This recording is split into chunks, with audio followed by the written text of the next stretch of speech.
Welcome to the Alcohol and Fiction Podcast. My name is Lee Davey. I'm not an alcoholic. I refuse to be anonymous. I'm someone who doesn't drink alcohol, and I spend every waking moment helping other people do the same, including on my vacation. I'm currently in Jeju. There's not much to show you out here, actually. It's not like the greatest view in the world. It's a shame, actually, because if I was one room over, I could show you a really good picture of a volcanic crater, but we kind of lucked out on our rooms, lucked out, bad luck on our rooms. Anyway, I'm going to be recording the podcast I did on juggling, because quite ironically, I said at the beginning of that podcast that I was recording it in a Chinese restaurant in the Landing Casino in Jeju. And I said that, hey, it doesn't really matter if audio quality is a little bit poor. It's the quality of the content that matters. And then I listened to it, played it back, and it was absolutely abysmal. So I do apologize for that. I didn't even listen to it before it ended up getting posted. So big balls up on my part. So I do apologize for that. So I'm going to re-record it again for people who've never listened to it before, or the ones who turned off because it was such bad quality. Just to let you know, for those of you who are thinking, why does Lee keep talking all the time, or why hasn't he had any fabulous guests on? Well, I'm traveling around Asia at the moment. So I'm in South Korea at the moment. I'm going to be in Japan next week, and then I'm going to be in Bali. And because I'm traveling around, it's really difficult for me to know where I am, whether or not I'm going to have good Wi-Fi. So I can't really organize guests until either I get settled in Bali, or more likely return back to the UK in September, okay? But in the meantime, what I'm going to do is I'm going to do a series of much shorter podcasts that you can listen to just to get your cogs whirring in the meantime until we get back with some fantastic guests, okay? So we're going to be talking about juggling. It was a podcast and alcohol musing that has been inspired by Seth Godin. A lot of the stuff that I record and write about are inspired by Seth Godin, actually.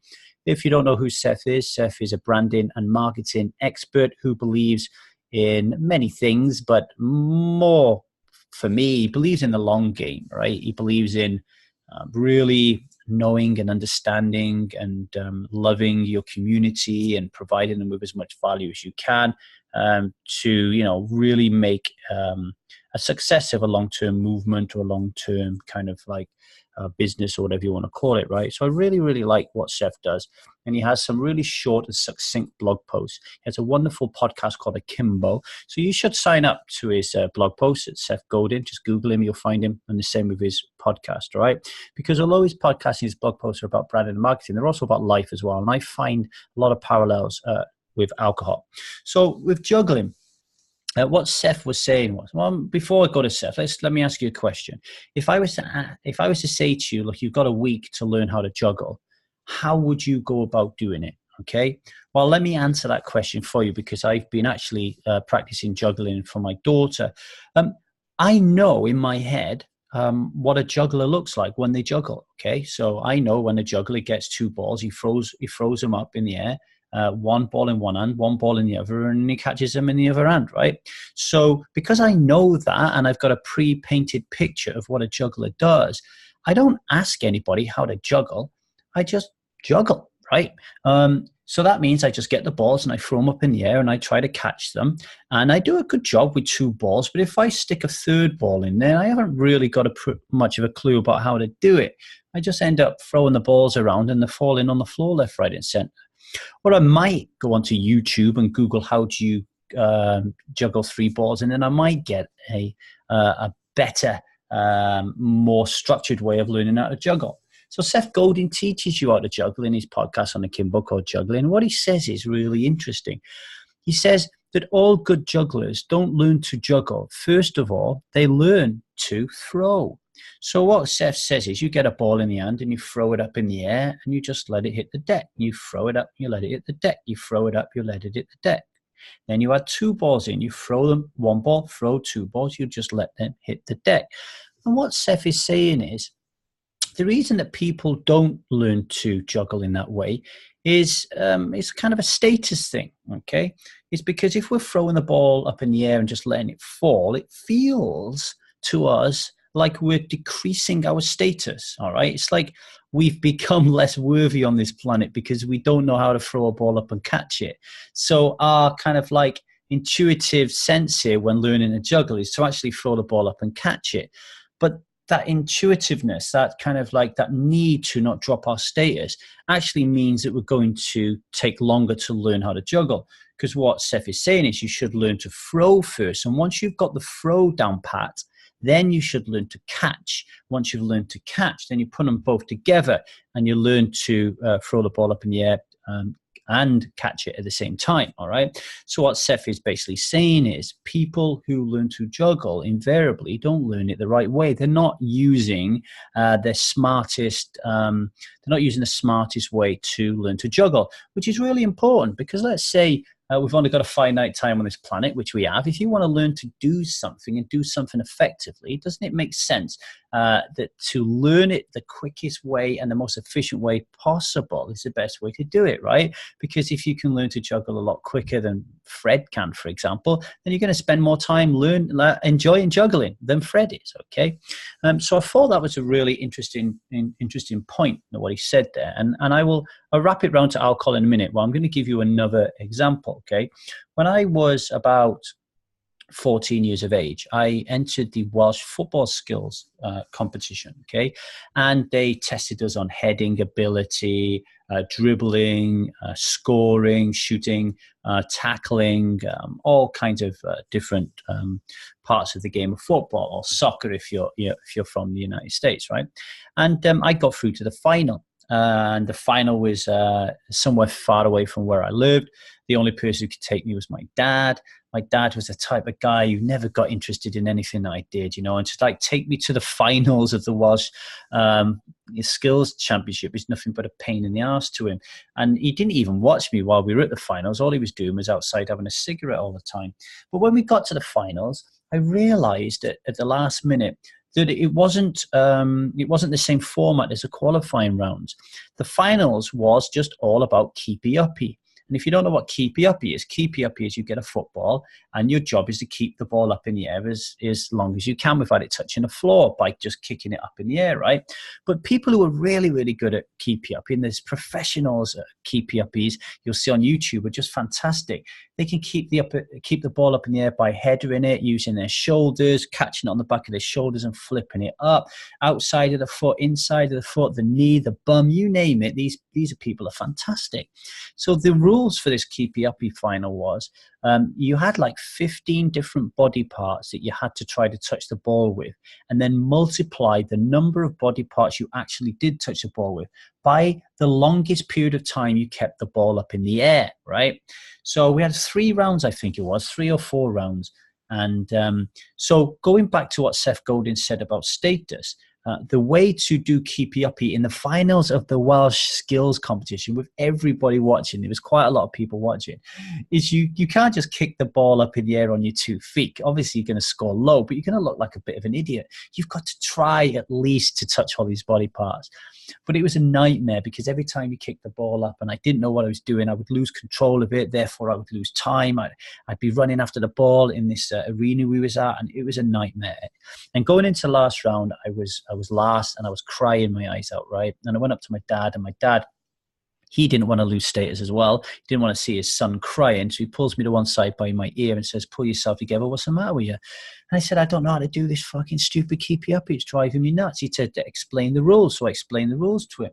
And then my dad, who knows nothing about football, said to me, "What I want you to do is I want you to kick the ball up in the air, let it touch your head, control it. Kick it up in the ball, let it touch your right shoulder, control it. Kick it up, left shoulder, control it. Kick it up, knee, control it. And do that until you've hit 15 body parts.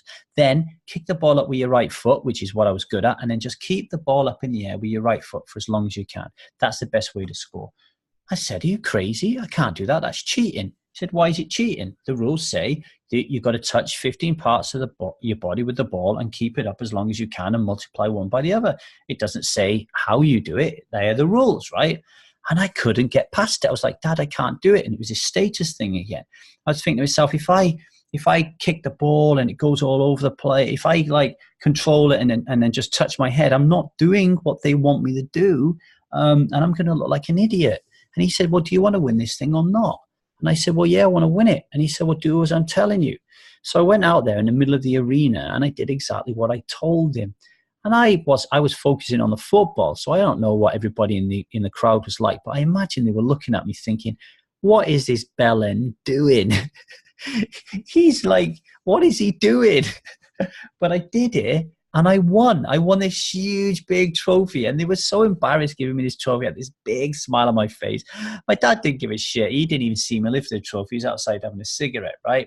But anyway, my point is, if you ever listen to the Tim Ferriss podcast, Tim Ferriss has made a living out of being the guy who can learn anything, but he finds the trick on how to beat this thing.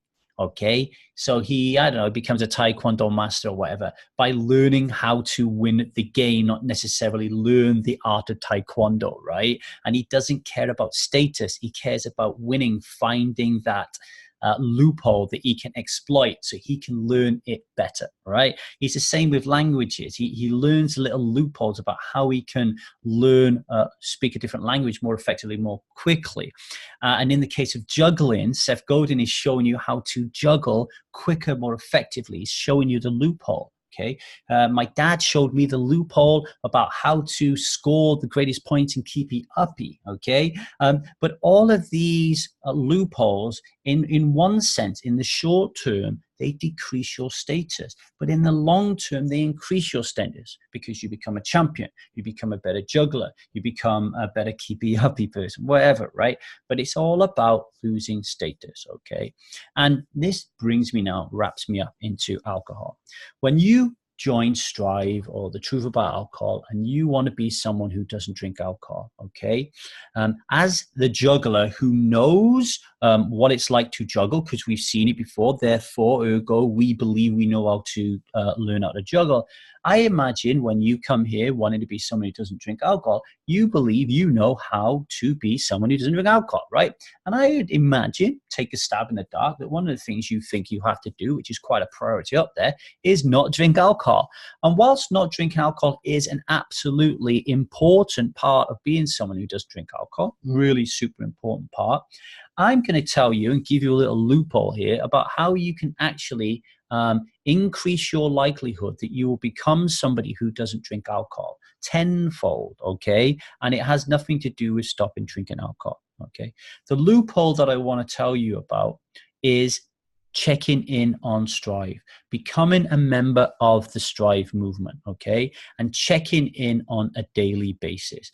Because what is drinking alcohol if it isn't a habit? It's a habit, right? I mean, it's an addiction, right? It's an addiction for most of us, but it's a habit, an addiction, same kind of things in my book, if you ask me. So we've got to learn, okay, a different habit. We've got to learn a different addiction. We've got to learn a different way of thinking about alcohol, okay?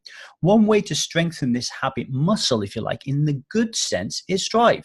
So if you was to come to Strive and join up and you was to check in every single day for 30 days, you are building up a really strong habit there, really strong muscle. You're saying, okay, that I believe that checking in on Strive and sharing my emotional baggage and talking about how my day is and asking questions and helping guidance about how I can become someone who doesn't drink alcohol. I'm posting every time I have a trigger and asking people for tools and techniques about how to get around it and helping your like-minded peers and your other fellow brothers and sisters in the movement when they're struggling as well, right? If you do that for 30 days solid, you start to change. You start to realize that you're not doing this thing alone, that you are part of a movement and you become a very proud member of that movement. You become really excited about logging in and checking in and communicating with people. You go to work and you're thinking, how are my Strive buddies doing, right?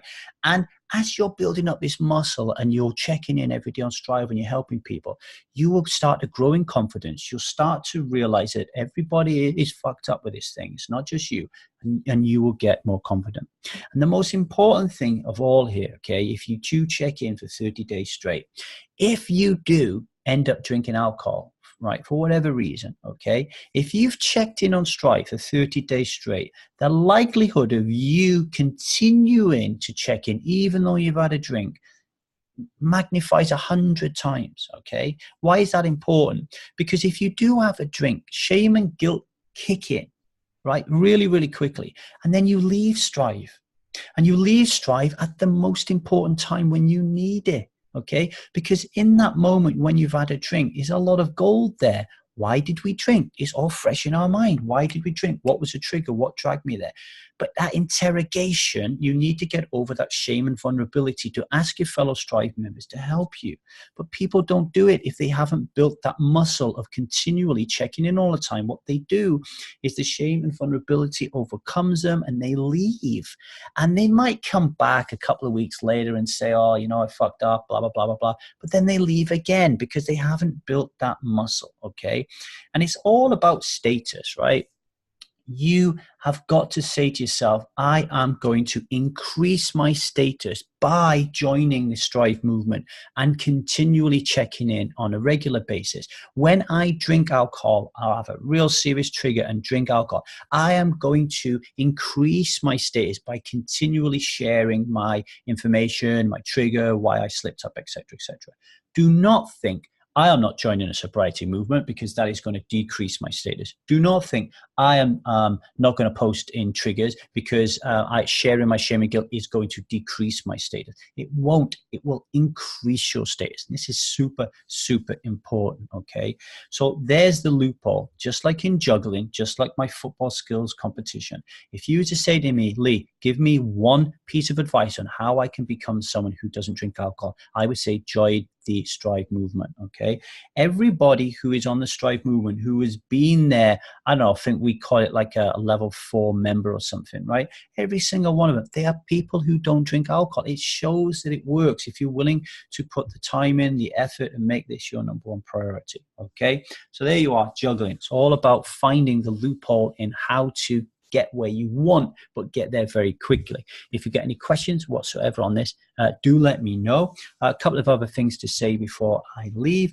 If you go to www.thetruthaboutalcohol.co.uk, you'll see an opt-in form on the front page. If you write your name and your email on there, you will get access to a 90-minute recorded webinar, which will give you more information on our Truth About Alcohol life-changing experience. 80 plus videos, 3 modules, 3 months that the work takes.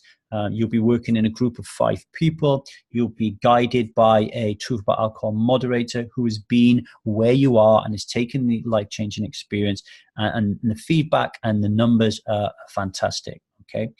The other thing you should check out is Radical Honesty. It's a new experience that I've created because I noticed that there's a lot of, the vast majority of people who don't make it and don't become people who don't drink alcohol, and like we were saying, who leave Strive too early, they're people who are not ready to be vulnerable. There are people who are not ready to share their story, share their narrative, be radically honest about who they are. And let's be honest, right? The reason we all drink is because we are living a lie, because we're wearing different masks in various different situations. We're never honest to our parents. We're never honest to our siblings. We're never honest to the person we share our bed with, right? We're not. So many people come on to Strive, they really, really want to drink, but they don't share with their other half about the most important part of their life, which is their battle against alcohol. Okay, so I created Radical Honesty. Every single day you get a question from me, I answer it, okay, and the question is thought-provoking. It's to get you thinking about why you do the things you do, and then you answer that question. What's the point of that? Very simple. Very simply, you are learning to share the most innermost secrets that you hold here and getting it out there so you can be radically honest, so you can stop wearing those masks. That will give you so much courage when it comes to drinking alcohol. The last thing I wanted to talk about, if you are a member of the Alcohol Monologues, and you're paying £10 a month for that, and you're wondering why you haven't any videos, we're actually reconstructing it and calling it Strive Academy. Bear with me because of my journeys around Asia, but we're going to be really narrowing in here on the questions that people are providing us on, why they're struggling. We're going to answer them in the Strive Academy. We're going to create it and make it a lot more professional. We're also going to do a fortnightly live meetup online for subscribers only, where I will be talking about a particular issue that people want us to talk about, and I'll be firing questions out for everybody. Okay, so that is the Strive Academy. It's going to be £20 a month.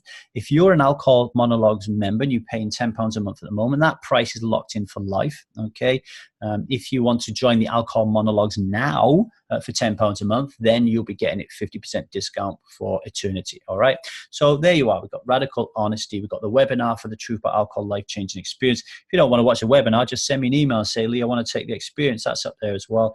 Radical Honesty and the Strive Academy. Until further notice, I will leave you in the capable hands of whoever you're listening to next on your podcast. I'm going to get back to Jeju. I'm going to go out and have some kimchi jjigae. Take care, folks. Bye-bye.